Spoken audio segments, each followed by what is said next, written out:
Mpenzi mtazamaji wetu wa Mzee Yakobo Sport, tuendelee kuangazia tetesi za usajili zilizojili barani Ulaya, ikiwa leo ni tarehe 6 Februari. Karibu uweze kusubscribe channel yetu kwa kubonyeza kitufe kilichoandikwa neno subscribe ili uendelee kupata kila update tunazo kuwekea. Tuanze na kule Barcelona, ambapo klabu ya Barcelona Hispania inafikiria kumpatia mshambuliaji wake raia wa Poland Robert Lewandowski mwenye umri wa miaka 37 mkataba mwingine, lakini utakuwa una kipengele cha kupunguziwa mshahara. Mwanzoni Barcelona waliripoti kwamba wanataka kumuuza mazima Lewandowski na kuweza kumtafuta mshambuliaji mwingine kwa ajili ya kuweza kuishika ile nafasi ya Robert Lewandowski. Na target ya Barcelona ilikuwa ni kumpata Harry Kane kutoka klabu ya Bayern Munich, lakini Bayern Munich wameonekana hawana utayari wa kumuuza Harry Kane, na ndio maana Barcelona wamegeuka kwenye kuwaza kumpatia Lewandowski mkataba, ila wenye sharti la kumpunguzia kiwango cha mshahara.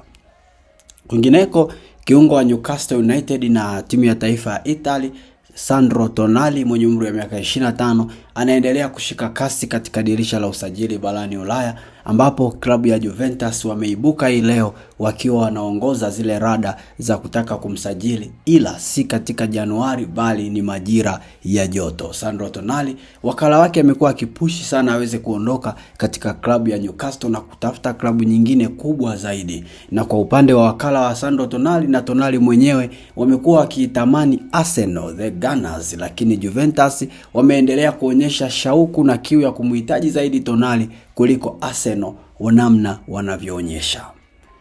Kwingineko, mstakabali wa mshambuliaji wa Ureno Cristiano Ronaldo anayekipiga katika klabu ya Al Nassr uko mashakani. Mchezaji huyo mwenye umri wa miaka 41 ana kipengele cha kuachiwa kwa pauni milioni 44 katika mkataba wake na klabu hiyo ya Saudi Pro League. Hivyo timu yoyote ambayo itamhitaji Ronaldo sokoni itaibidi ilipe kiasi cha pauni milioni 44. Kwingineko, mchezaji wa kimataifa wa Scotland Scott McTominay anatarajiwa kufanya mazungumzo na klabu yake ya Napoli kuhusu mpango wa kurefusha mkataba wake wa kuendelea kusalia kwa muda mrefu zaidi katika ligi hiyo ya Serie A na katika klabu hiyo ya Napoli.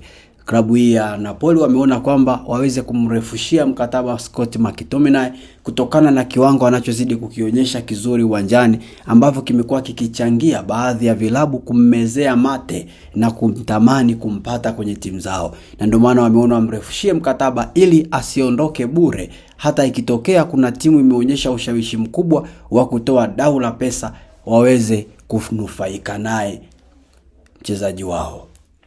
Kwingineko, klabu ya Atletico Madrid, tukienda huko, mshambuliaji Ademola Lookman ambaye amejiunga na klabu ya Atletico Madrid akitokea klabu ya Atalanta ya kule Italy, akiwa katika mechi yake ya kwanza amefanikiwa kuweza kufunga magoli na kuweza kuandika ushindi katika klabu yake na kufanya timu yake iweze kupata matokeo mazuri uwanjani. Usajili huo umeanza kuonyesha matokeo chanya mara baada ya mchezaji huyo kuweza kuifungia timu yake bao. Kwingineko, tuende paka kule Feyenoord. Feyenoord ni miongoni mwa vilabu vinavyotaka kumsajili mshambuliaji wa Uingereza Jesse Lingard ambaye anapatikana kwa uhamisho wa bure baada ya kuondoka FC Seoul. Mchezaji mwenzake wa zamani wa Manchester United ambaye ni Ruben van Persie ambaye ndio kocha wa klabu hiyo anamhitaji Jesse Lingard katika timu yake ili kuweza kuimarisha safu yao ya ushambuliaji. Kwingineko, mshambuliaji wa Tottenham na Argentina Alejo Veliz mwenye umri wa miaka 22 ambaye yuko Rosario Central kwa mkopo anatarajiwa kujiunga na klabu ya Brazil Bahia msimu wa joto kwa mkataba wa thamani ya euro milioni 9 pamoja na marupurupu mengineyo. Fabrizio Romano anaripoti kwamba mchezaji huyo atasalia katika timu hiyo kwa uhamisho wa kudumu badala ya kuendelea kukaa kwenye timu nyingine kwa mkopo. Basi tumefika tamati ya tetesi za usajili kwa siku ya leo. Karibu uweze kusubscribe channel yetu ili uendelee kuwa karibu nasi. Bye bye, tukutane tena wakati mwingine.